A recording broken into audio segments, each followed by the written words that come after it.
Fechado.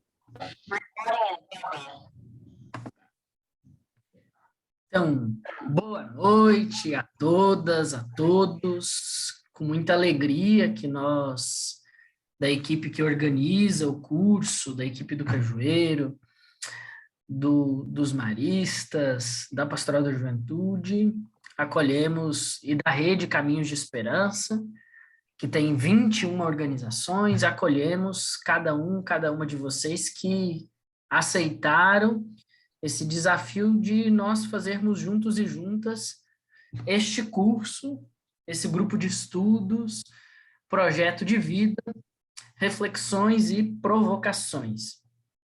Eu sou o Luiz Duarte, natural de Rio Verde, Goiás, mas hoje morador de Florianópolis, Santa Catarina. Integro aí a equipe de coordenação do curso, junto com outros 3 companheiros, o Flávio Sofiati, professor doutor da Universidade Federal de Goiás, que não está aqui, e outros 2 amigos, que aí eu passo a palavra para eles se apresentarem, que é quem quer começar? Primeiro as damas, ou vamos lá, Carmen?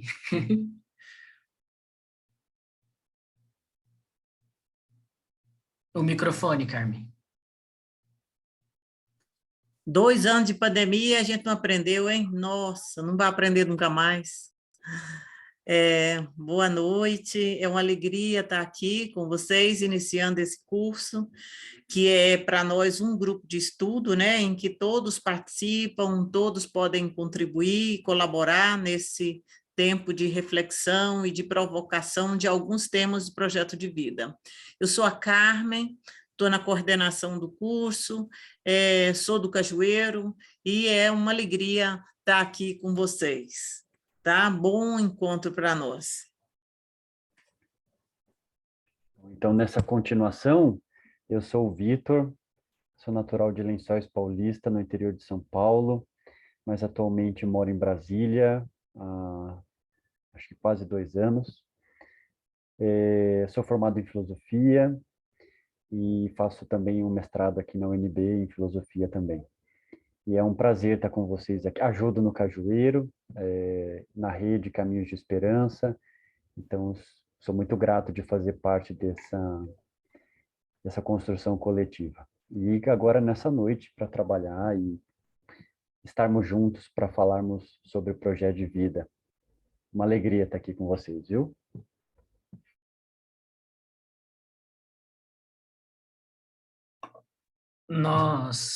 Eu e o Vitor, como ele partilhava, né, vamos dividir aí a tarefa de fazer as provocações iniciais para o debate, a exposição inicial, mas nós 3, eu, Vitor e Carmen, junto com o Flávio, coordenamos o curso, e aí a gente vai se encontrar aí ao longo desses 10 encontros ao longo do ano, né? Mas nós gostaríamos também de conhecer vocês que estão aqui. Como nós somos um grupo grande, a gente podia escrever ali no bate-papo, assim, qual é o seu nome e de onde você está falando, a sua cidade, o seu estado. Porque aí a gente vai tendo dimensão de quais lugares nós estamos reunidos e reunidas nessa noite. Enquanto vocês vão escrevendo aí os nomes de vocês, de onde vocês são, um aviso muito prático, assim, vocês perceberam que o acesso a este encontro é pela plataforma do Cajueiro, porque é um modo de que já faz de que a gente já tem o registro da presença. Nós vamos falar disso novamente, mas o registro, a carga horária de certificação vai depender das nossas participações, então ela é proporcional aos encontros que nós conseguirmos estar, e aí tudo é sempre pela plataforma. E partilho também que todos os encontros, o primeiro momento vai ser gravado, que é esse momento mais de exposição da temática, da provocação inicial, mas sempre quando a gente for iniciar trabalhos em grupos menores ou discussões aqui na compartilha entre nós, entre o grande grupo, nós vamos deixar, aí a gente para a gravação, de modo que a gente, então, compartilhe depois com outras pessoas apenas essa exposição inicial, mas preserve o nosso debate, que é um debate que com certeza vai ser muito rico, né? Nós temos aí muitas respostas, né? Gente de Goiás, do Pará, de São Paulo, de Santa Catarina, do Acre, do Distrito Federal, de Minas, do Ceará, do Piauí, de Pernambuco, São Paulo, do Paraná. Acho que falei todos os estados, Santa Catarina. Se eu passei algum, me perdoem. São Paulo. É verdade, São Paulo. Enfim, somos um grupo diverso, nós já estamos em 38 pessoas aqui na sala, logo, mais inscritos, nós temos um grupo maior de participantes, mas como a proposta desse curso, desse grupo de estudos, é de que a gente consiga ir participando, na medida em que a gente tem disponibilidade, então esse número vai oscilando no decorrer dos encontros, né? Bem, acho que a gente pode ir direto para os slides, e aí eu vou pedir ajuda para o Vitor, que vai nos ajudar a compartilhar.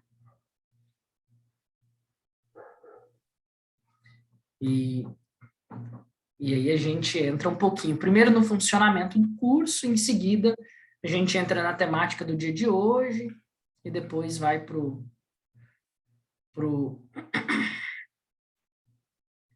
nosso trabalho.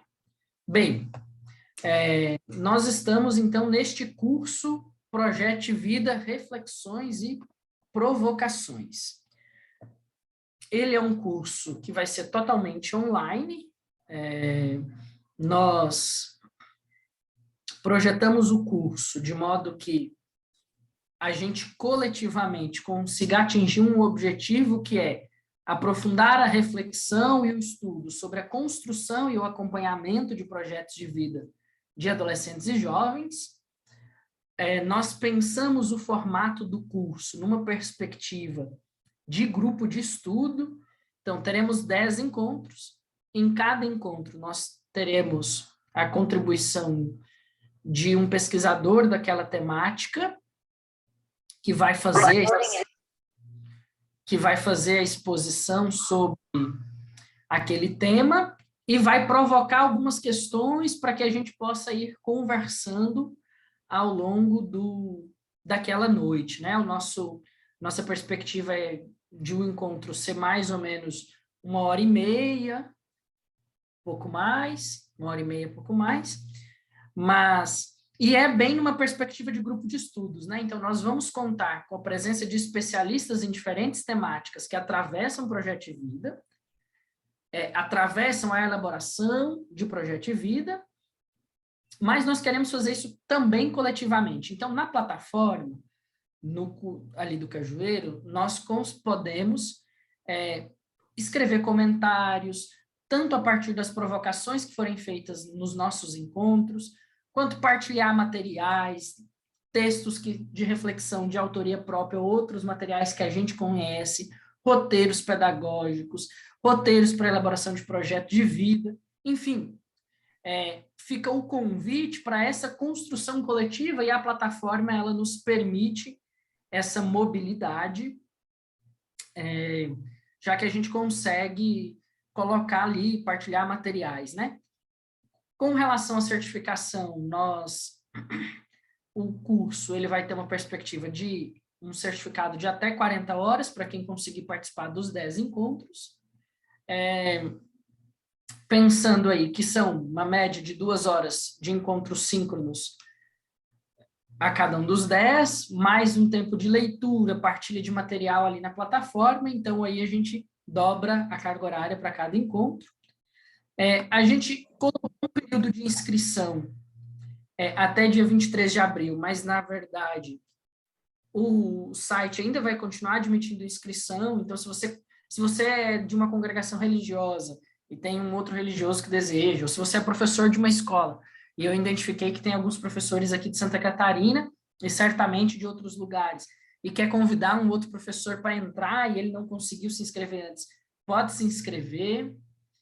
O nosso público é esse público de educadores, pensando que são pessoas que estão acompanhando os projetos de vida da juventude, e educadores numa perspectiva macro, né? Não estamos falando apenas de professores, a gente está falando de pessoas que trabalham com juventude, que trabalham com projeto de vida, sejam professores mesmo, sejam educadores, congregações religiosas, religiosas, liderança de um movimento social, liderança de um sindicato, enfim, gente interessada em juventude e em projeto de vida é o nosso público para esse nosso curso.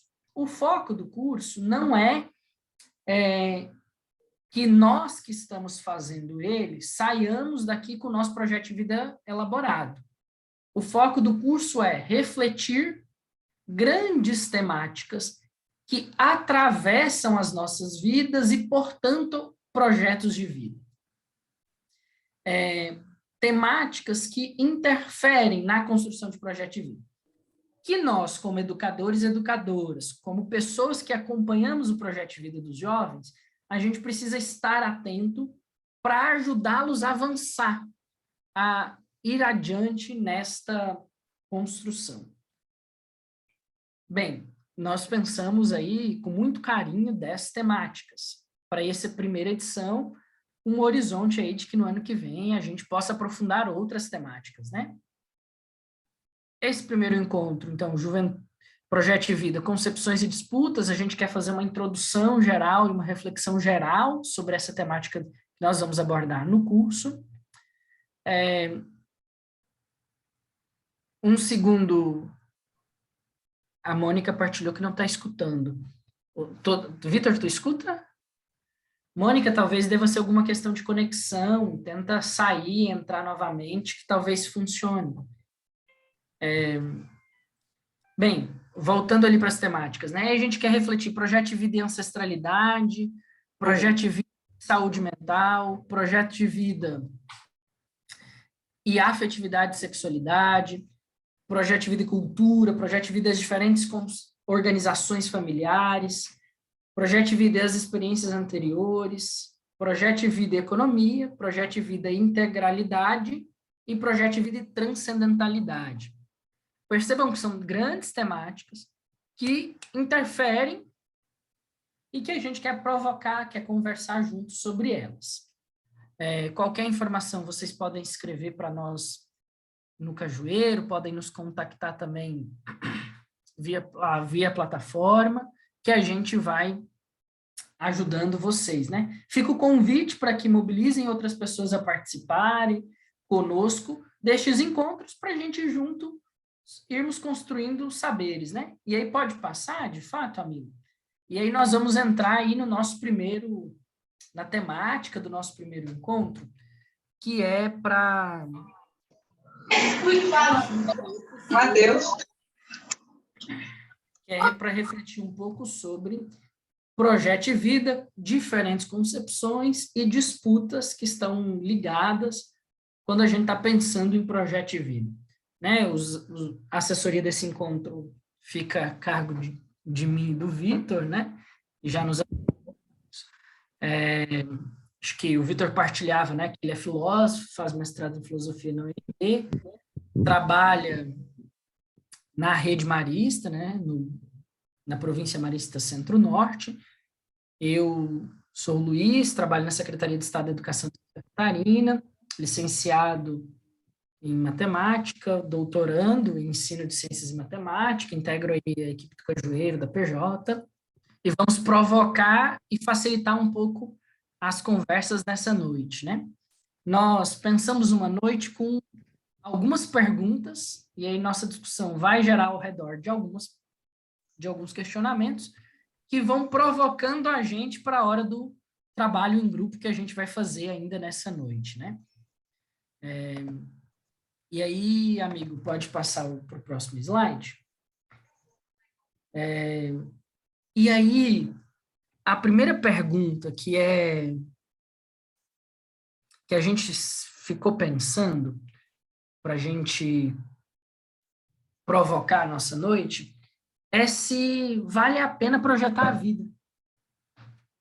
Nesse tempo que nós estamos vivendo, né? Nós estamos aí em plena pandemia, desejando estar no pós-pandemia, mas esse pós-pandemia parece que cada vez fica mais longe, né? Nós estamos num tempo com muitas crises e com muitos desafios políticos, econômicos, sociais. Cada dia que a gente vai ao supermercado está mais caro as coisas. A crise ambiental climática, ela também não...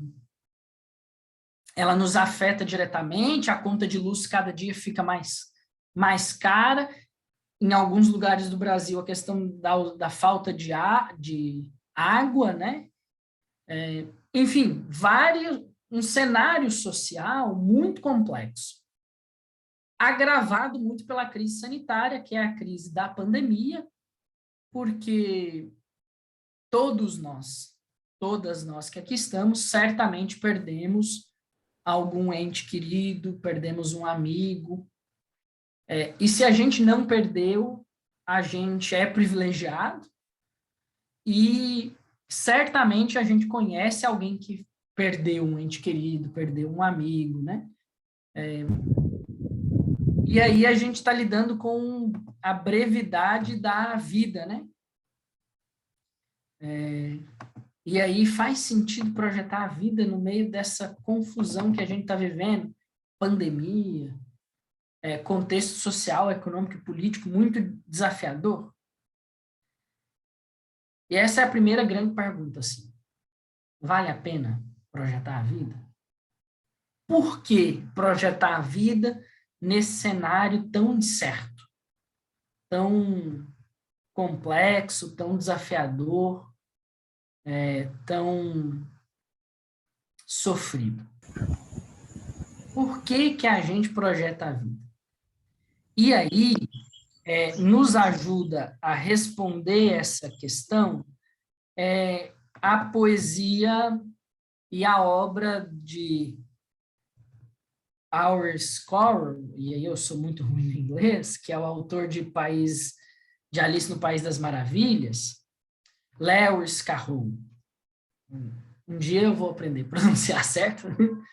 O Lewis Carroll vai colocar um diálogo entre a Alice e o coelho que nos ajudam a pensar nessas perguntas que estão aqui. Bem-vindos, quem chegam, né? Eu estou vendo que o pessoal está chegando, eu vi que vocês se ajudaram aí com essa questão do som, que bom, né? É isso mesmo, construção coletiva, né? Mas o Lewis Carroll, ele vai, nesse diálogo com a Alice e o coelho, ele vai dizer assim: Alice perguntou ao coelho: qual estrada devo seguir? O coelho respondeu: depende de onde você quer chegar. E Alice diz: mas eu não sei onde quero ir. E o coelho disse: então, qualquer estrada serve. Qualquer estrada serve. Essa pode ser a tentação que a gente tenha de responder quando a gente se dá conta do contexto social, econômico e político que a gente está vivendo e se dá conta dessa pergunta, né? Vale a pena projetar a vida? E aí a gente pode cair na tentação de dizer qualquer caminho serve. Só que projetar a vida está na contramão disso. Estar justamente em dizer, não é qualquer caminho que serve. É escolher onde eu quero chegar para escolher o caminho que eu quero percorrer. Só que aí a gente precisa refletir sobre projete vida como capacidade de sentido ou de sentidos para a vida. Como é que eu penso projeto, ou como é que eu acompanho o projeto de vida 12 das jovens, contribuindo para encontrar sentido. E talvez, se a gente pensar em projeto de vida nesse tempo social, econômico, político, pandêmico que a gente vive, a gente não encontre razões para projetar a vida. Mas se eu pensar projeto de vida como caminho para dar sentido ou sentidos para a vida, eu afirme que vale a pena. Mas essas são algumas perguntas iniciais. Temos mais, né, Vitor?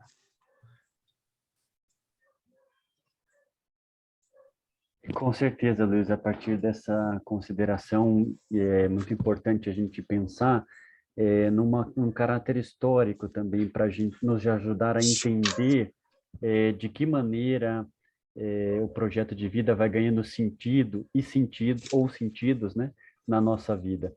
Um dos aspectos que trago, e muito alicerçado por Dairel e outros estudiosos, é que o tempo da modernidade, por exemplo, foi um tempo onde, bom, se a gente quiser voltar mais um pouco, né, na Idade Média era um tempo muito cíclico, né?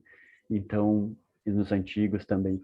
Mas na Idade Moderna, o predomínio da razão humana ganha muita força, né? Então, quando se pensava no projeto de vida, se pensava sobretudo atrelado em planejamento, ou seja, eu estruturava como alcançar uma série de objetivos para, ou melhor, planejava esses metas para alcançar esses objetivos, né?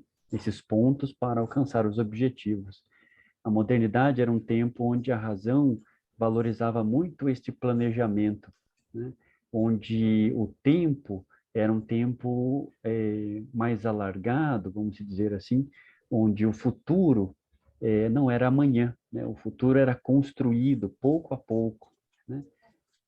Claro, pelo uso da razão, pelo planejar, pelo estruturar, traçar as linhas para eu alcançar X ou N objetivos, né? Com o advento, sobretudo das guerras mundiais, né, das Primeira e Segunda Guerra Mundial, a razão humana se viu, bom, essa é toda a força da razão humana de promover esse tipo de futuro para nós, que é a guerra, por exemplo. E aí, interessante agora também com relação à pandemia, né? Como a pandemia nos trouxe ou nos fez relembrar as nossas dificuldades de incertezas, né? De lidar com o incerto, de que a nossa vida não é tão previsível assim, né? Que ela não é tão certinha como a gente pensa ter o domínio sobre ela. Então, a modernidade, a pós-modernidade, desculpa, é onde o ser humano se vê oi? O, o ser humano se vê de fato imerso, jogado no mundo, mas num mundo que ele precisa. Ele não tem o amanhã. Não, não conseguiu, não, Jair. Obrigado. Ela não tem, a gente não tem o amanhã e também não tem o passado, né? A única coisa que nós temos é o presente. E o presente cada vez mais presentificado, ou seja, um presente onde a gente precisa tomar decisões constantemente, seja desde eu sair de casa, do que vestir, do que vou comer, do que vou fazer no dia, quais são as minhas agendas, as minhas reuniões, os meus compromissos, tudo no aqui e no agora, e não mais no futuro. Então, esse instante se tornou de fato muito valorizado na pós-modernidade. E com isso, o projeto de vida não é mais aquilo que eu me planejo para alcançar, mas aquilo que eu faço no meu agora, né? Pode ser que amanhã seja uma outra coisa totalmente diferente, mas hoje é o que importa. Então, essa noção que a gente está muito dentro, e a pandemia veio, como o Luiz acabou de apresentar para a gente, várias outras questões sociais, políticas, econômicas, que são decorrentes da pandemia, a pandemia veio nos relembrar, de fato, essa questão do instante e da forma como a gente decide a nossa própria vida. Ao mesmo tempo, também nos fez e nos faz cada vez mais sermos conscientes de quem nós somos, ou seja, como a gente lidar com as nossas limitações, as nossas fraquezas, as nossas inconstâncias nesse instante, nesse aqui e no agora. Como é que a gente lida conosco, com si de si mesmo? Essa é a grande questão, porque diante de um futuro que não tenho e de um passado que já passou, não tenho mais, o que sobra para nós é o agora e sou eu diante desse agora. Então, o que a gente sente, experimenta, das grandes questões, não só decorrentes da pandemia, mas do ser humano pós-moderno, né? É onde ele se vê cada vez mais com dificuldades de lidar consigo mesmo. Nesse sentido, a gente vê as doenças mentais, as questões de saúde mental, desculpa, como é que a gente lida com todas essas questões das nossas limitações, ansiedades, depressões, tudo isso foi se tornando muito latente na sociedade atual. E o que isso tem a ver com o projeto de vida? Como é que a gente pensa o projeto de vida nessas circunstâncias? Nós entendemos que o projeto de vida, ele não vem para responder todas as nossas perguntas. Isso a gente precisa tirar do nosso horizonte, porque nós não temos todas as perguntas. Essa é a grande questão, né? Nós não temos respostas para todas as nossas inquietações. O que nós temos é que o projeto de vida é essa força propulsora desse alargamento, né, do nosso horizonte de sentido da vida, de mundo, de não é só aqui, né? Nós temos aí os valores, né, que nós podemos ter, por exemplo, como o da esperança, né? A esperança do sentido da vida, uma esperança de que amanhã nós podemos também melhorar, crescer, desenvolver-nos. Então, o projeto de vida vem com essa força, e é uma força interna mesmo, externa também, com algumas características externas, né, de colocar metas, né, mas é uma força de propulsora de alargamento, né, de como se a gente fizesse aquele movimento de alargar, assim, um peso de academia, por exemplo, né? Quando a gente vai fazendo aquele movimento que é duro, às vezes, é difícil, mas é assim que a gente vai, pouco a pouco, vendo a nossa vida ou encontrando nela sentidos ou um horizonte de sentido, né? Por mais que eu não consiga, e a gente vai ver isso mais para frente, né? Alcançar esse fim, esse horizonte, né?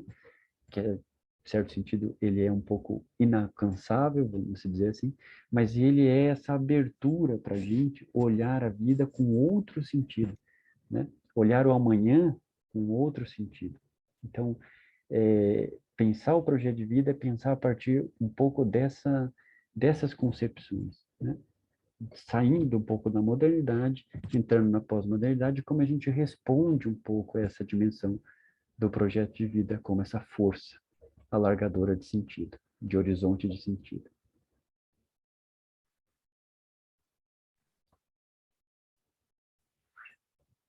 E pensar em projeto de vida como força propulsora que alarga os horizontes e que dá sentidos, seja singular ou seja plural, mas sentidos para a vida, nos leva a uma outra pergunta, né? Ao elaborar um projeto de vida, ao construir um projeto de vida, como é que fica a dimensão da temporalidade, né? Então, projeto de vida para quanto tempo? Para uma vida inteira? Para 10 anos? Para um mês? para 1 ano, 5 anos, como é que a gente vai percorrendo caminhos, processos de encontrar, de atribuir, de dar significado para a vida, dar sentidos para a vida, conjugando isso com essa dimensão temporal. Porque em determinado momento histórico,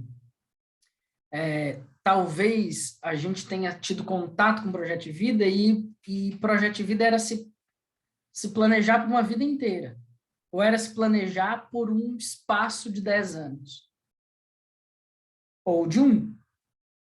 Mas como é que a gente vai pensando e pensa projeto de vida, pensa o acompanhamento do projeto de vida, considerando essa realidade social e econômica que muda muito e que se eu prospecto para muito tempo, a realidade altera profundamente. Mas se eu prospecto o meu projeto de vida para um curto tempo, como é que eu alcanço horizontes que estão um pouco mais longe? Então fica essa terceira pergunta, né? Para nós que aqui estamos, para nós que somos educadores e educadoras, que trabalhamos com jovens, trabalhamos com um grupo de jovens, trabalhamos com acompanhamento de projeto de vida, né? Dos jovens, dos nossos estudantes. Como é que fica o tempo, né? A gente pensa, está trabalhando com que dimensão aí de tempo? Curto, longo? Fica a pergunta. Mas tem mais perguntas, né, Vitor? E a gente quer, de fato, nessa noite, assim, trazer concepções e debates, assim, por isso que a gente pensou muitas perguntas para deixar vocês bem incomodados, porque é a primeira, então aí nas outras a gente vai tentar responder todas essas perguntas, mas nas demais formações. Mas hoje era para startar mesmo esse começo, e nada melhor que as perguntas, né, para fazer a gente mexer em algumas concepções que a gente tem, alguns entendimentos, ou reafirmar outros, né? Então, agora a gente vai pensar justamente nessa visão de projeto de vida, como projeto de vida é conquistar algo, é alcançar um objetivo na vida, está sempre num critério, num objetivo para o futuro, né? Está lançado nessa dimensão de conquista, e conquista no sentido de posse, de domínio. O projeto de vida é nesse horizonte, né? Por isso que as perguntas a vida é feita de conquistas somente? O que vocês pensam com relação a essa dimensão da vida? Se ela é feita só de conquistas, de objetivos, de metas, né? De alcance de resultados, né? Passei no vestibular, ou passei na faculdade, pronto. E aí? No projeto de vida se encerra aí, né? Alcancei uma meta, o que o meu projeto de vida estava alicerçado.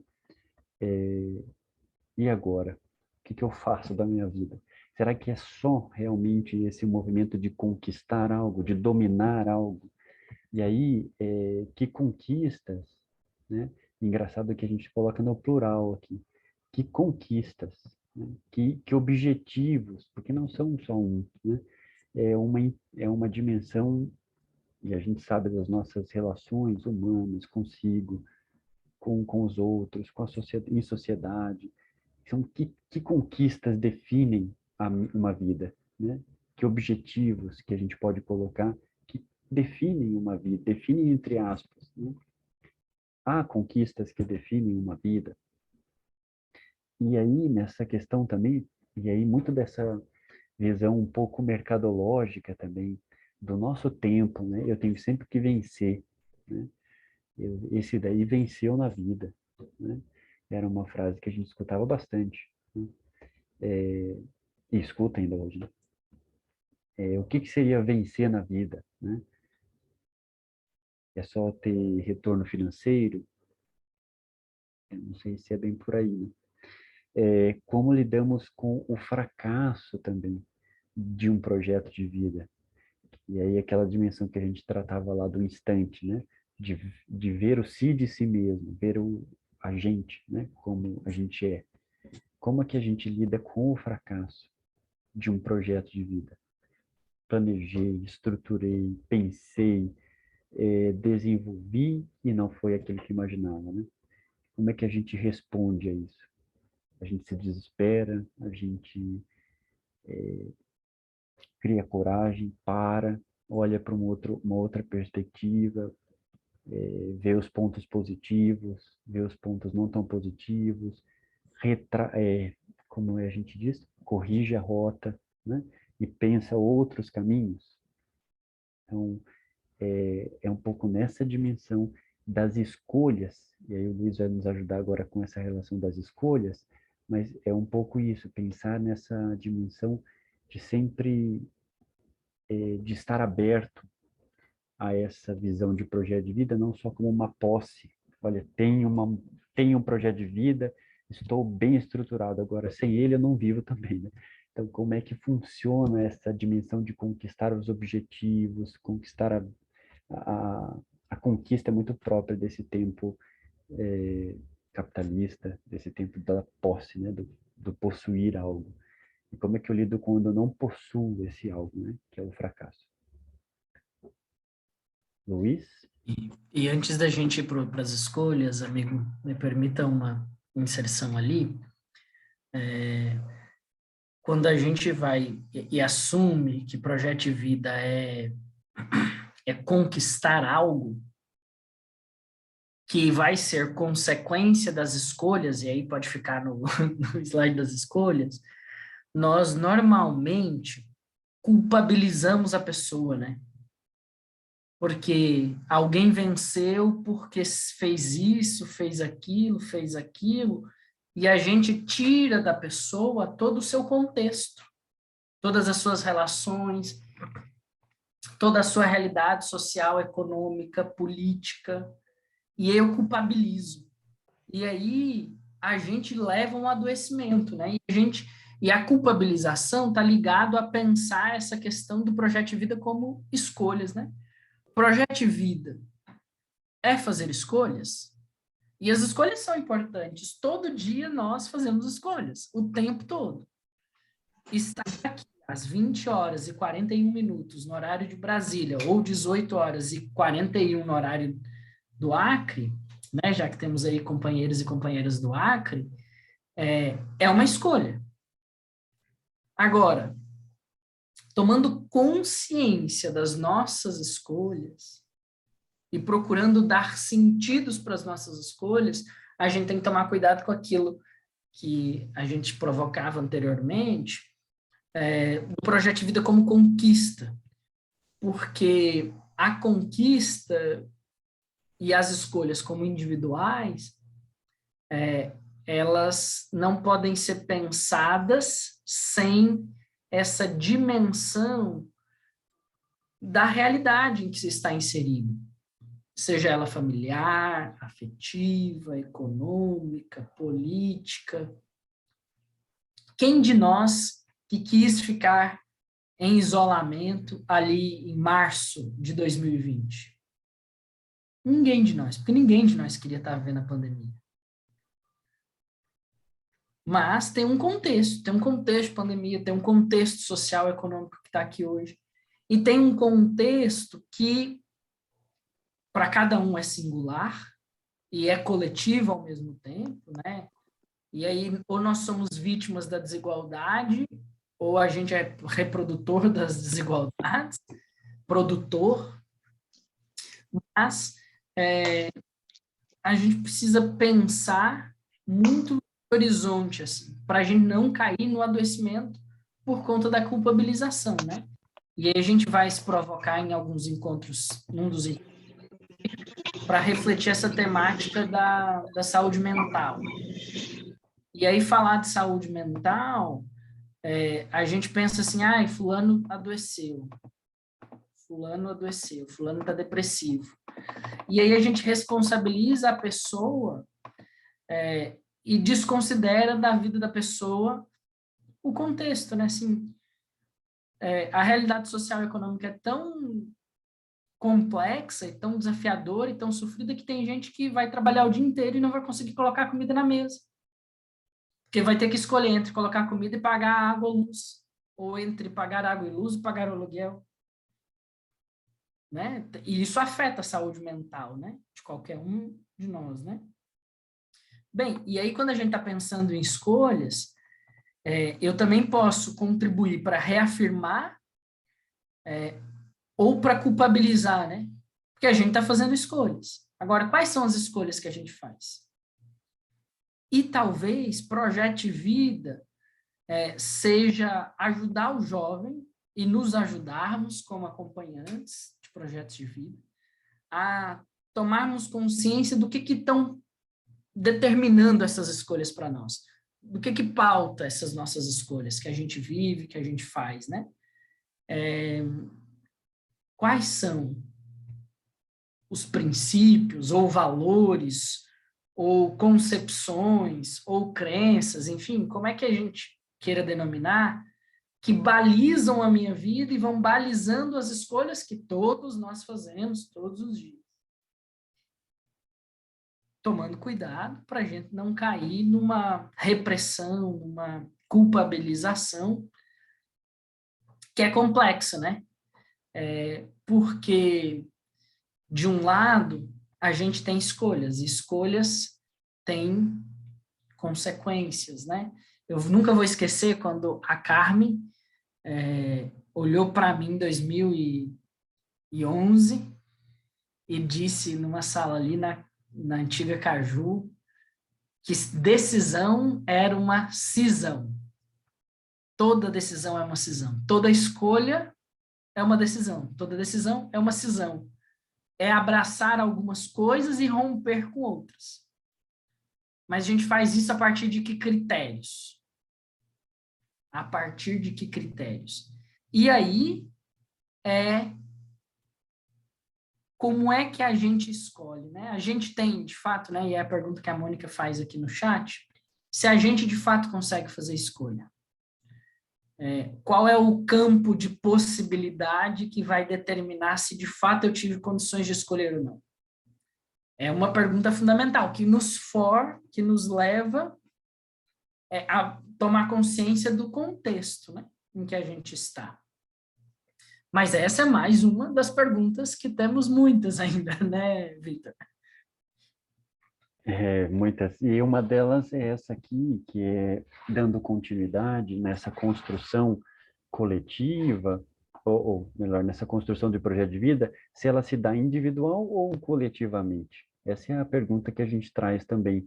E aí é muito interessante tratar dessa dimensão da individualidade versus individualismo, que eu acho que é um dos pontos importantes quando a gente trabalha projeto de vida pessoal, né? Projeto pessoal de vida, que se trata de verificar as questões que são concernentes à nossa individualidade, à nossa identidade, aquilo que nos identifica, né? Quem nós somos, o que queremos, o que sonhamos, os nossos sonhos, os nossos desejos mais profundos. Aí sim entra essa dimensão da individualidade ou da identidade, se a gente quiser melhor, um tema mais atual, né? E mais pós-moderno, que na verdade contrasta totalmente com um fechamento de si mesmo. Ao contrário, quando a gente trabalha a nossa identidade, a gente sempre trabalha a identidade, eu volto a dizer, nessa abertura, porque a gente sempre vai estar, quando eu vou pensar no meu projeto de vida, né, que ele não é só meu. O Luiz trouxe agora de pouco essa questão do contexto, né, da realidade que nós nos inserimos para desenvolver os nossos projetos de vida, que contrasta exatamente com essa visão fechada, né? Não é o meu projeto de vida e isolado do mundo, dos outros projetos, né? A gente tem que ser muito realista, sem perder a esperança, mas tem que ser muito realista de olhar para isso, né? Olha, a concretude. Uma vez estava numa oficina, desculpe a digressão aqui, mas estava numa oficina de projeto de vida e o jovem queria fazer medicina e ele falou, bom, mas na minha cidade aqui, que era no interior, não tem faculdade de medicina, eu vou precisar sair. E na conversa foi isso, a gente foi fazendo esse diálogo com ele, porque ele queria algo, mas que naquela realidade não tinha, né, condições para. Então ele precisava sair da cidade, ele precisava alcançar outros lugares, outras relações. Então é isso, o projeto de vida sempre nos lança, é por isso é projetar, né? Nos lança, não talvez para um futuro, né? Mas assim, ela lança para a gente, para nós mesmos, para a gente olhar para nossa identidade, para a gente olhar para nossa individualidade, né? Para o nosso pessoal. E isso impulsiona ao coletivo também, porque isso me engaja a estar com outros. Que geralmente um projeto de vida que é construído só, sem um, por exemplo, sem um acompanhamento, já começa pelo acompanhamento, por exemplo. Ele não é construído só, ele é construído sempre com um acompanhamento de alguém, na escuta, né? A gente vai falar sobre isso, né? Já estou adiantando, na empatia, mas ele já é em si coletivo aí. Tudo bem que é um acompanhante, mas é uma coletiva, desenvolve uma dimensão do outro, né? E aí, esse outro, ou os outros, podem gerar essa coletividade e desenvolver um projeto de vida comum, que esse é o grande desafio da nossa sociedade atual, a meu ver, né? Essa noção da coletividade, de desenvolver um projeto comum de sociedade, um projeto de vida comum, ambiental. Então, haja vista, bom, agora os discursos, e quem introduziu isso nesse nosso tempo pós-moderno é o Papa Francisco, por exemplo, com a Laudato Si, nessa visão ecossistêmica da realidade. Então, ele nos traz, ou melhor, ele nos lança, ou nos devolve, melhor dizendo, essa dimensão da coletividade, da importância do outro, né, das relações. E aí eu volto para uma dimensão que é sumamente importante no projeto de vida, que é o autoconhecimento. É a gente procurar condições de possibilidade de se autoconhecer. E, claro, em dimensões, em graus maiores, talvez com acompanhamento psicológico, com N processos de terapia, com pessoas especializadas. E hoje tem muita gente aí dizendo isso, né? Quer dizer, que sou especialista, mas não é especialista. Então, é importante cuidar disso, né? Desse acompanhamento, de voltar a conhecer a si mesmo e até de um grau de experiências coletivas. O outro me diz quem sou também. É na minha comunidade que o outro me revela quem sou. É na relação matrimonial, de, na relação parental, na relação fraterna, enfim, são várias experiências que os outros também vão me revelando quem sou, e isso é ajuda mútua nesse processo. Então, respondendo à pergunta, é um projeto de vida, é individual, é pessoal, mas também é coletivo, né? É casado, né? Com essa relação eu e o outro, eu e tu, né? Num coletivo, num projeto tanto individual, né? Pessoal, vamos dizer, identi identitário, quanto um projeto também de vida coletivo. E nessa, e nessa perspectiva, é muito interessante que, atualmente, esse tema, né, foi lançado para uma dimensão coletiva, que é a educação, por exemplo.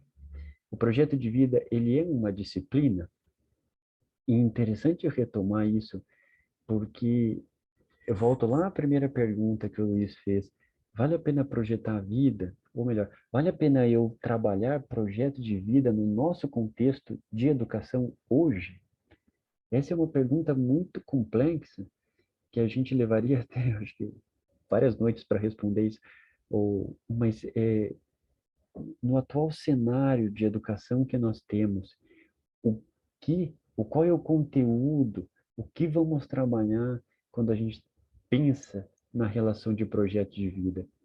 Claro, ela aparece lá na sexta competência geral da BNCC, ela aparece valorizar essas experiências de autoconhecimento para, e aí em vista de uma escolha profissional, de uma escolha que ajude o jovem a escolher uma, uma melhor profissão, acertar, né? Sei que eu posso dizer esse termo, mas escolher uma profissão, e inclusive o próprio ambiente, e aí eu trago um aspecto positivo disso, é que alguns relatos, por exemplo, no Ceará, estava lendo um artigo sobre isso, eu me esqueci, eu peço perdão pela falta de memória aqui na citação, mas e eles diziam da proeza que foi algumas experiências com relação ao projeto de vida que ajudou no próprio clima da sala, do ambiente, e, claro, nas futuras escolhas profissionais.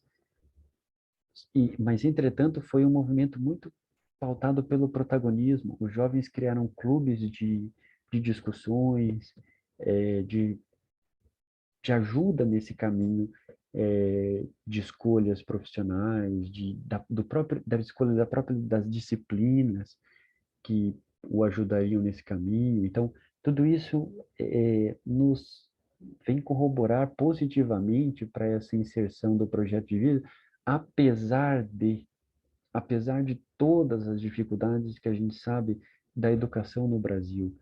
Eu acho que a gente não pode se pautar pelo menos, né, pelas dificuldades, mas é favorecer uma perspectiva, e aí é importante sublinhar isso, uma perspectiva onde o projeto de vida não se volta só para uma escolha profissional, mas para isso que a gente acabou de dizer aqui, para um ambiente da escola, para uma interação melhor entre as pessoas, autoconhecimento, os jovens poderem se conhecer melhor, ainda mais nessa época, né, das grandes descobertas, da sexualidade, da relação com os outros, do confronto das relações de autoridade. Então, tudo isso, né, nesse espaço, a escola pode colaborar com esse movimento, né? Então, é importante sublinhar isso, que apesar de nós temos pontos muito positivos. E a igreja não está fora disso. Na verdade, a igreja já vem falando de projeto de vida há um bom tempo já, né? E muito alicerçado pelos processos de educação na fé da Pastoral da Juventude.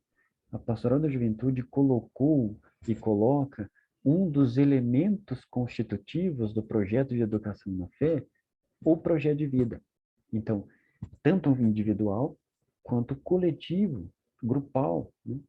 E ele é um elemento, uma estrutura que ajuda justamente a desenvolver esse processo de educação. E aí estão falando muito da fé cristã, né? Desculpa, faltou esse recorte, mas é muito da Igreja Católica com relação à dimensão do projeto de vida, né? Respeitando todas as outras religiões e denominações religiosas aqui, mas a gente traz essa dimensão da Igreja Católica justamente porque ela vem falando dessa proposta do projeto de vida como parte constitutiva do processo de educação na fé cristã, que favorece trabalhar as dimensões numa visão unitiva, e menos, é que eu não gosto muito da integral, mas pode ser integral, mas é unitiva, ou seja, essas dimensões não estão separadas, mas elas são unitivas da pessoa, né? Então, a igreja vem falando dessa dimensão importante que é trabalhar o projeto de vida na perspectiva, tendo esse referente, claro, que é Deus, né? Que é a fé, como essa resposta, mas o modo é como a gente responde a ao chamado de Deus, a nossa fé, como é que se expressa a nossa fé nas realidades outras que a gente vive, seja social, seja política, seja econômica, seja familiar, e aí consigo mesmo. Então, todas essas dimensões são olhadas, vistas, né? À luz, a perspectiva da fé cristã. E a igreja já vem falando isso há um bom tempo, né? Em vista de quê? Em vista disso, tanto na educação, como eu apontei, no ensino médio e na educação como um todo, quanto na igreja, as perspectivas são sempre essas.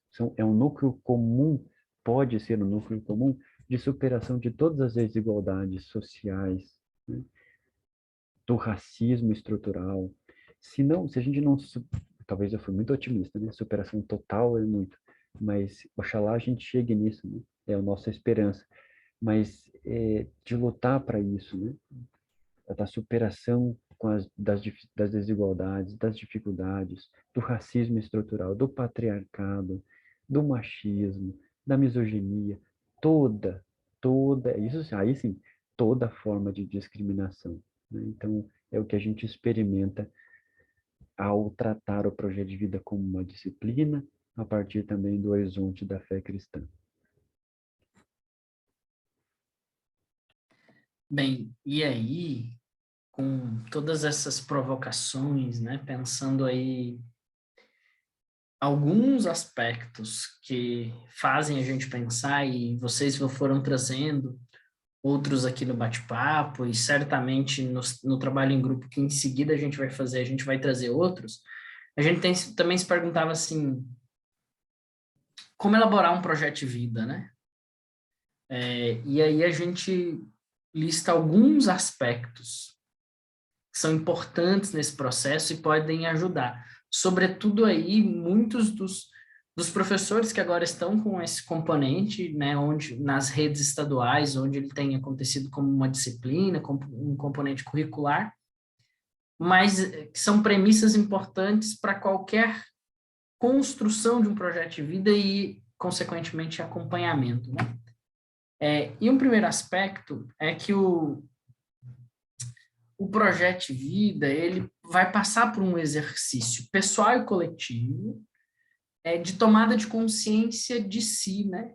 De quem se é, de quem se deseja ser, dos passos a serem dados e conseguir dá-los, né?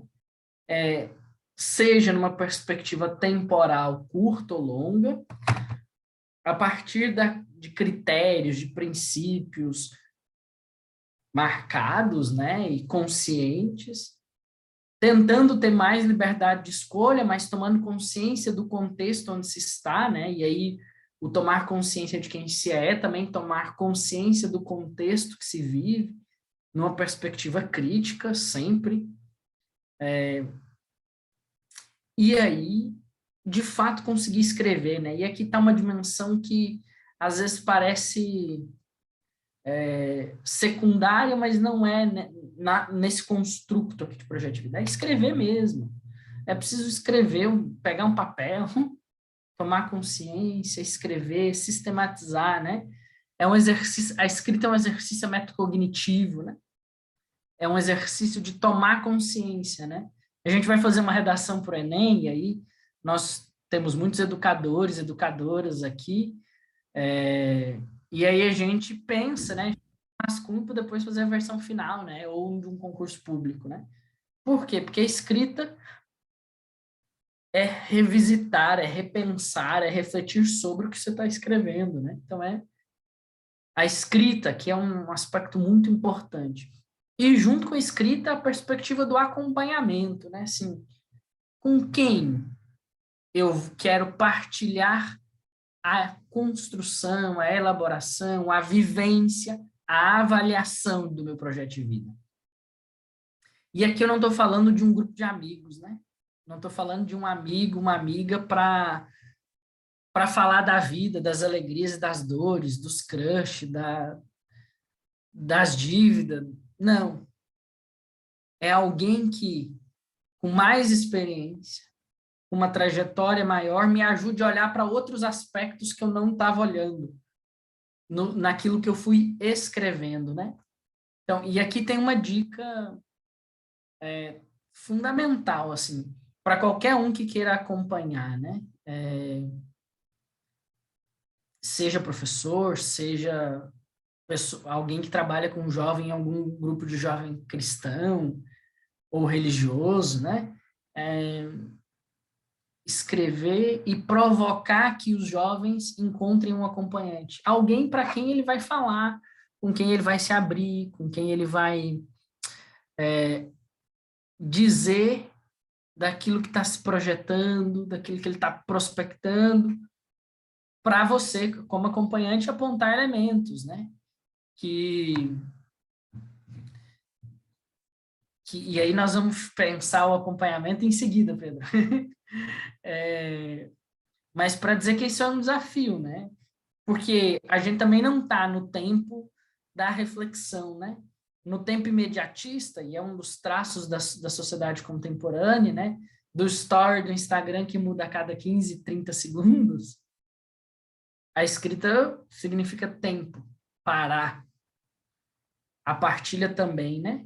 Enfim, alguns aspectos que vão provocando, né? E aí a gente entra nisso que o Pedro perguntava no chat, que está ali do acompanhante, e aí é a nossa próxima pergunta, né?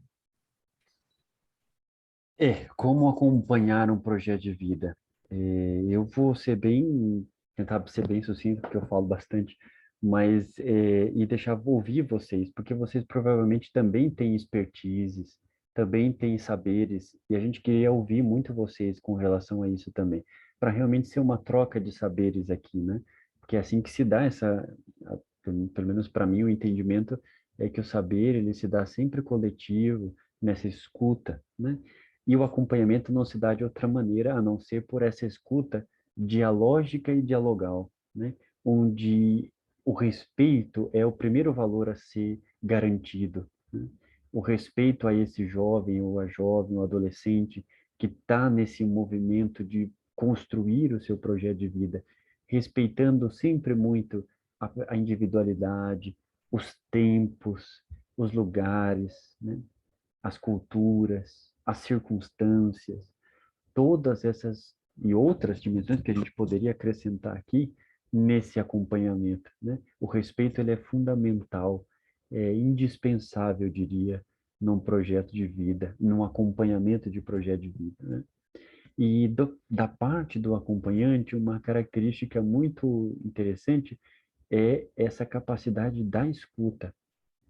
Hoje nós temos dificuldade de escutar, gastar tempo em escutar as pessoas. A gente já tem respostas, né? Ou quer dar as respostas, ou quer desenhar para o jovem. Não, você faz assim que vai... Ou da minha experiência, né? Quer dizer, eu projeto a minha experiência na vida do outro. Então, esse cuidado ou essa capacidade desenvolvida da escuta, da empatia, dessa abertura de si para acolher o outro tal como ele é e não uma projeção de mim mesmo, né? E esse acompanhamento geralmente se dá para uma escolha do próprio jovem, que encontra em você, em mim, nos outros, um referente para confrontar, e confrontar no bom sentido da palavra, não no sentido do mau sentido, mas do bom sentido, de confronto daquilo que ele pensa, daquilo que ele gastou tempo desenhando e vamos dizer assim, a operacionalização disso, né?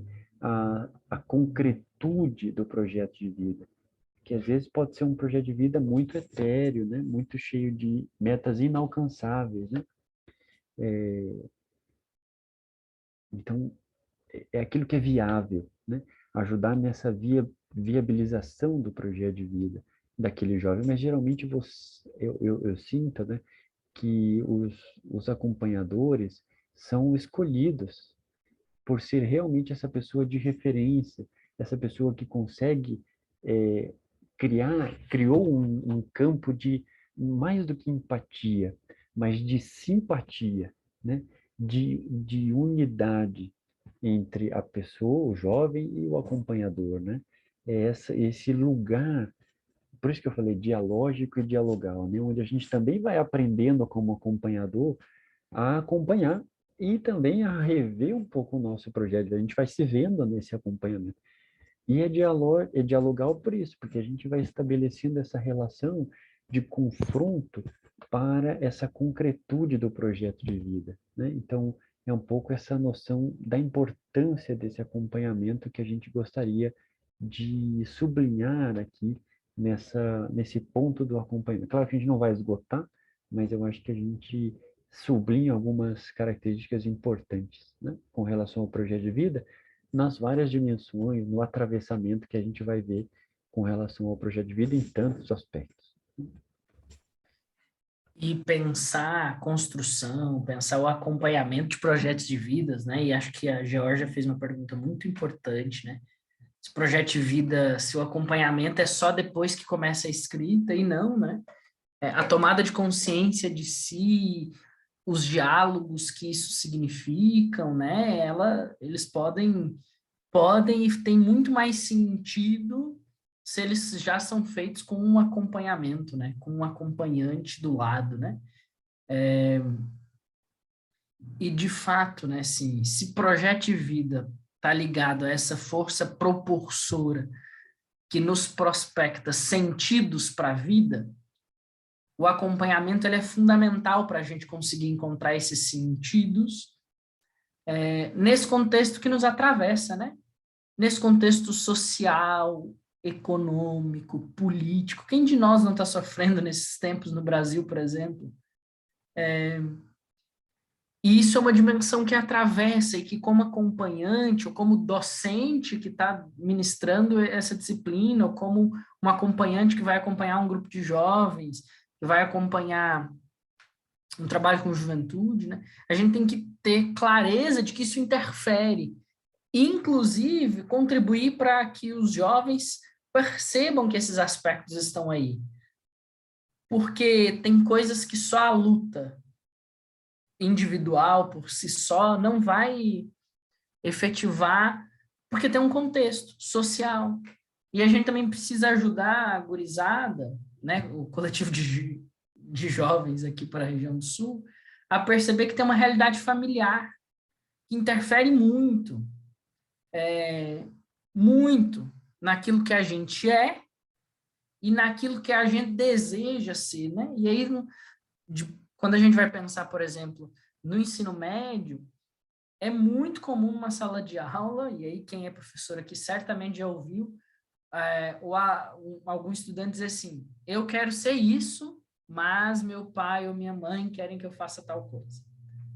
Tanto do ponto de vista profissional, quanto do ponto de vista acadêmico. Por quê? Porque tem um contexto familiar que atravessa de transposição da geração mais velha sobre a geração mais nova, sobre o que fazer, como fazer, mas tem uma constituição do ser que passa por um seio familiar, né? E a gente não pode ignorar as marcas que todos nós carregamos da convivência ou da ausência de figuras da família da gente, né? Então, tomar consciência disso é importante. Outro campo muito importante é esse campo da afetividade e sexualidade, né? Da amizade,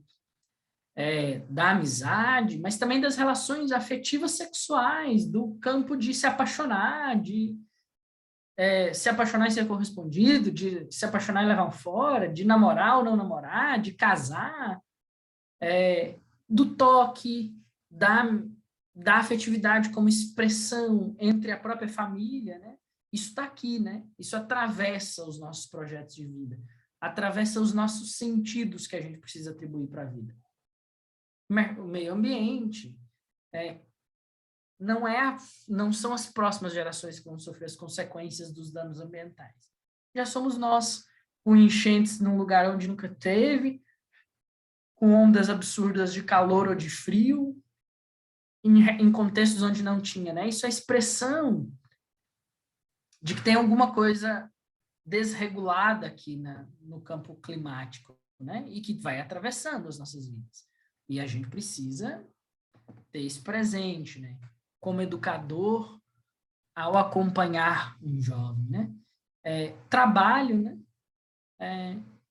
Olha o quanto o contexto de mercado de trabalho mudou. A gente tem aí uma uberização do sistema, né? Uma retirada profunda de direitos, mas sem trabalho a gente não vive, né? É muito complexo pensar, né? E, claro, as questões de políticas públicas, né? O acesso à cultura, ao lazer, à educação e tantas outras políticas públicas que atravessam as nossas vidas, né? A gente poderia se perguntar qual que é o lugar do meu descanso semanal? E aí, nessa sociedade ultracapitalista, da produção, ou de uma lógica mercadológica de projeto de vida de como conquista de coisa, aí a gente ter o tempo de lazer ou ter o tempo de descanso se torna quase que um erro, né? Mas para dizer que muitos são os aspectos e outros, né? Certamente são os aspectos que atravessam aí as nossas vidas e atravessam a vida dos jovens, né? Que a gente vai acompanhar, né? Acho que é um desafio muito grande e que a gente precisa estar presente. E tem outros processos, né? Tem outras dimensões que atravessam, né? A dimensão transcendental de uma fé ou a negação da fé é um aspecto, né? Por exemplo, né? Enfim, muitas são as questões. E dito tudo isso, né? Acho que o próximo slide já é para a gente ir para os grupos, né, amigo? Que retoma o slide de introdução. Então, pessoal, dito tudo isso, a gente pensou algumas perguntas, algumas provocações e reflexões iniciais, e agora nós vamos para um tempo de trabalho em grupo, para a gente poder partilhar um pouquinho, assim, de tudo isso que eu ouvi, de tudo isso que nós fomos provocados, provocadas, que eu destaco, que me inquieta, pensando aí em projeto de vida, pensando no trabalho que eu faço com os juventudes, o que me inquieta, né? Eu vou, antes de nós irmos para o grupo, eu vou colocar aqui no bate-papo o link de um chat, de um grupo de WhatsApp, para a gente conseguir poder, sim, ter um grupo, poder trocar material, lá a gente também vai lembrar dos encontros, né? A gente vai facilitando a interação entre nós. A gente não quer um grupo de bom dia, boa tarde, boa noite, porque esse nós todos já temos o suficiente, certamente. Mas um grupo para a gente poder também trocar alguns materiais, lembrando que o grande espaço de troca é para ser sempre ali a plataforma para a gente deixar registrado para todo mundo, né? Mas, bem, nós vamos para os grupos agora, né, Vitor? O Vitor vai nos dividir. Vitor, aí tu explica como é que funciona para entrar no grupo, como é que funciona para voltar.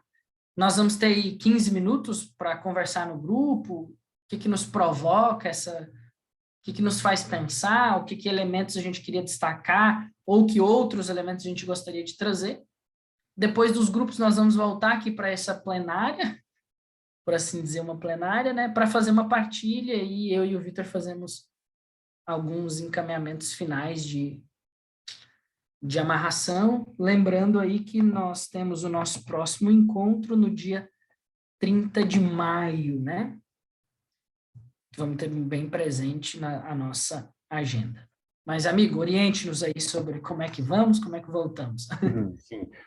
Pessoal, vocês provavelmente vão receber uma mensagem no centro da tela de vocês, pedindo para ingressar. Então, vocês aceitem. Se for em inglês, join ou entrar, algo assim. E aí vocês vão ser migrados para a sala, tá? E para regressar, fiquem tranquilos que a gente vai ser abduzido a essa sala aqui principal novamente, tá? Com tranquilidade, não precisa apertar nenhum botão, nada.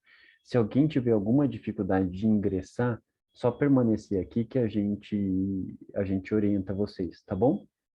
E é isso o que o Luiz disse, né? O trabalho é para a gente trazer, a gente quer muito escutar vocês também, né? Então, que a gente possa fazer essa partilha para devolver depois, até um tempinho, aquilo que vocês discutiram sobre as temáticas e as propostas apresentadas, tá bom? Bom trabalho, Jota. Foi rápido, né? A gente falou muito aqui no grupo principal e aí ficamos com pouco tempo, né? Mas ficamos com 15 minutos cravadinhos ali no trabalho em grupo.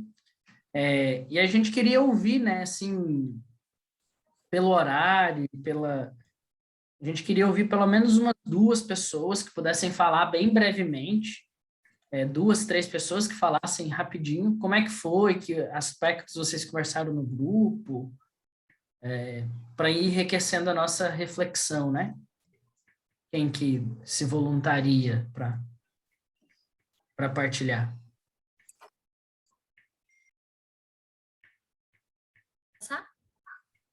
Pode sim, Jorge. Boa noite, gente. Aproveitar que a gente quase não conseguiu, nos últimos segundos a gente ainda estava falando, mas o que mais nos provocou, assim, que eu acho que foi o centro da nossa conversa, foi a questão da dúvida do acompanhamento, né, mesmo, das diferenças que existem nos diferentes espaços que acontecem os projetos de vida.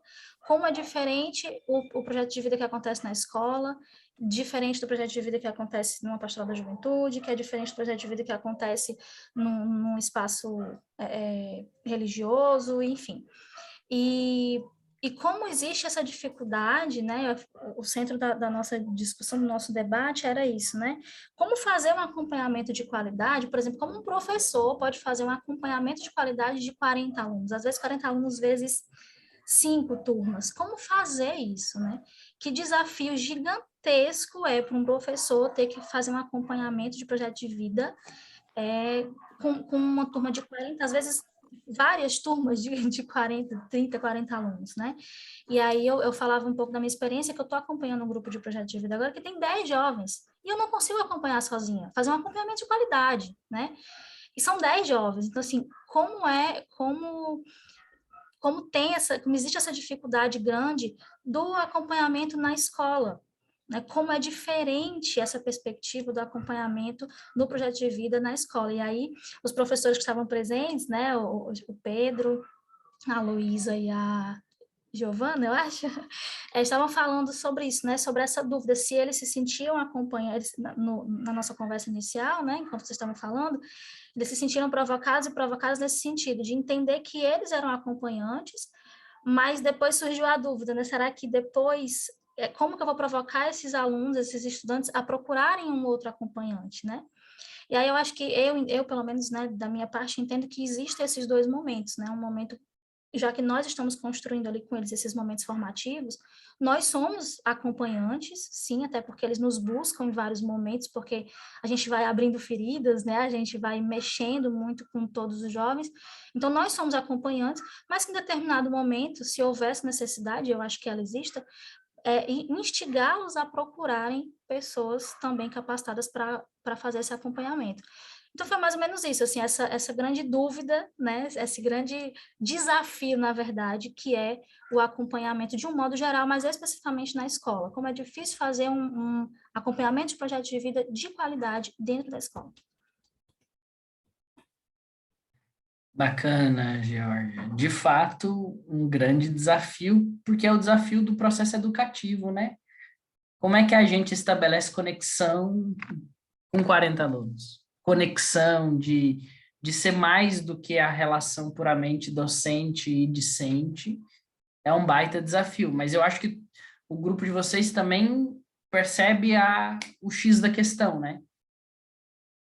Como docente, tu provoca uma turma, tu atende na medida em que é procurado pelos estudantes que querem fazer uma partilha, que querem partilhar um aspecto ou outro, mas tu provoca que eles procurem acompanhantes para um processo mais intenso, mais calmo, no sentido de pausado, né? Que o atropelo da sala de aula às vezes não permite, né?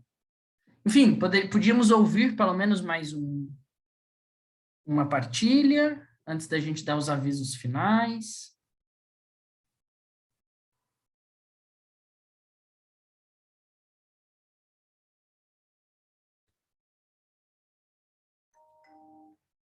Eu posso falar um pouquinho? Nós conversamos sobre a dificuldade de, particularmente, né? Eu trabalho num lugar que é periferia, então o meu grande desafio, eu acho que o nosso grande desafio é fazê-los querer ter um projeto de vida. Eu sinto eles muito sem perspectiva. Eu não sei se foi você que falou, que escreveu, quando você falou sobre escolhas, e você disse, será que tem escolha? Será que realmente escolhem? E há pouco tempo uma aluna me disse isso, uma aluna do primeiro médio. Eu trouxe uma perspectiva de uma escola modelo com relação a uma escola que ouve, uma escola que respeita, e ela me disse, professora, é muito bonito, mas isso não existe, e existe um projeto para que não exista. Esse é o projeto que está aí, para que não exista, para que não dê certo. Aí ela disse, para que nós, a vontade é que a gente não dê certo. Então, por mais que a gente tente, é como se a gente nadasse, mas a gente sabe que a gente não vai chegar a lugar algum. E tirar isso, essa perspectiva, fazê-los acreditar nesse projeto de vida, que é um projeto de vida para o hoje, eu acho que é o nosso grande desafio. Rosângela, tu toca numa questão muito profunda, e o grupo toca numa questão muito, muito profunda, que faz sentido, né? Faz sentido projetar a vida. Nós estamos de tanto sofrimento, não tem perspectiva. Sim. E aí, quanto mais na periferia a gente está, mais sofrido mais é a realidade que os nossos estudantes, os nossos jovens estão imersos. Sim. Mais são vítimas desse sistema que não quer que tenha perspectiva. E aí fazer sonhar é um desafio muito grande. Exatamente. A tarefa do Projeto de Vida, nesse caso, é justamente essa. E não tenho receita. Sim. Tem essa receita do bolo mágico para vender, né? Sim. Mas porque, de fato, tu tem um sistema social e econômico que é para exclusão, que é para discriminação, que é para negação de direitos. Sim. Como projeto de vida, a gente precisa ajudar a encontrar sentido e romper, inclusive, com isso. Sim. Assim, eu não quero isso. Que, inclusive, é o sentido que a gente tem para continuar lá, né? Sim. Que a gente vai buscando para a gente continuar acreditando, indo lá e levantando e falando com eles, e é isso.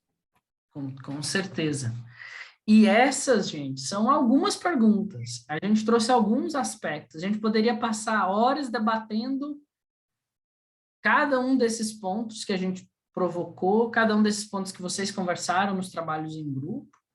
Mas a gente vai fazer isso ao longo aí de 10 encontros, né? Para a gente se provocar, e a gente pode fazer muito ali na plataforma, né? Então, a gente tem a plataforma, a gente pode comentar, compartilhar material, e fica esse convite, né? Para que a gente partilhe as impressões desse encontro, leve contribuições, coloque materiais lá, partilhe material pedagógico, partilhe texto de reflexão, seja da sua autoria, ou de um texto que tu leu e que gostou e que acha que vai contribuir com o grupo, né? Fazer, de fato, desse nosso curso um grande grupo de estudos para a gente ir alargando os nossos horizontes, né? Eu passo para o Vitor para ele agradecer e fazer a fala final dele, mas também quero agradecer muito a presença de todos e todas, agradecer por disporem esse tempo para que a gente pudesse produzir tão bonitas reflexões, tão densas, tão desafiadoras,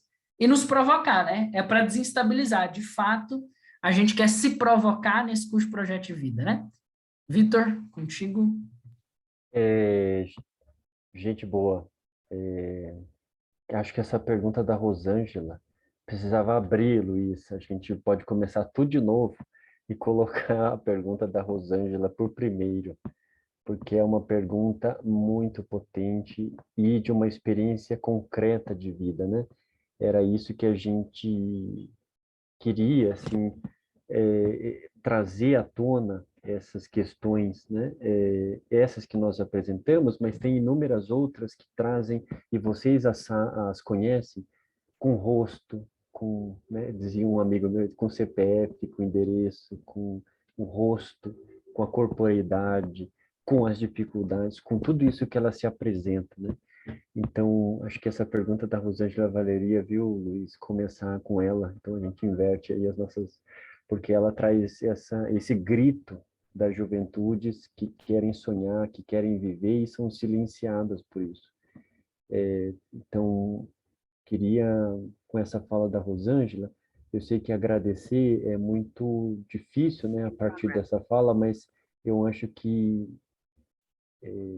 estar com vocês nessa noite, com esta fala potente da Rosângela, dessa experiência dessa jovem, que nos, de certo modo, né, eu sei que é difícil escutar, né, mas nos anime a continuar nessa nossa missão de educadores e educadoras, refletindo as nossas práticas, tanto quanto a gente possa fazer isso, e ajudando tantos quantos a gente sabe, porque há um bem que a gente faz, realiza, que não é visível, né? Às vezes o que é mais visível são esses gritos que nos fazem, né? Mas esse bem que a gente promove a tantas pessoas, a tantos jovens, a terem um sonho diferente de vida, é isso que nos, de certo modo, nos anima a continuar a trabalhar sobre o projeto de vida, acreditar em esperança num futuro diferente do que a gente está vendo aí, né? Então, é um pouco esse o nosso... A gente não pode perder o foco desse horizonte, né? Se agarrar nessa esperança, desse horizonte diferente e ajudar a construir um mundo mais fraterno, justo, que a gente tanto almeja e acredita. E o projeto de vida é esse caminho. Eu queria agradecer por poder estar aqui nessa noite com vocês, compartilhando saberes, experiências. Eu sei que a gente poderia ter encurtado a nossa fala, e aí peço desculpas por isso, né? A gente poderia ter encurtado a nossa fala e deixado mais para vocês, mas eu acho que o chat agora é um movimento disso, né? Na plataforma, no WhatsApp, tem vários, compartilhem conosco artigos, sugestões, trabalhos, experiências positivas, né? Então, isso também é importante, né? Experiências positivas que nos ajudam a bem construir o projeto de vida. Muito obrigado, gratidão por poder estar aqui nessa noite com vocês. Obrigado, gente. Valeu. Sigamos nos provocando, sigamos esperando pela vida das juventudes. A gente pode tirar uma foto, Luiz? Ah, é verdade. Vamos tirar uma foto. Quem aí tiver. Agora, olha aí, eu já ia colocar no chat para a gente fazer a foto. olha aí, tá vendo? Pentear os cabelos. Peraí, deixa eu pentear os cabelos. Olha o Jean, o Marcos Donizete, olha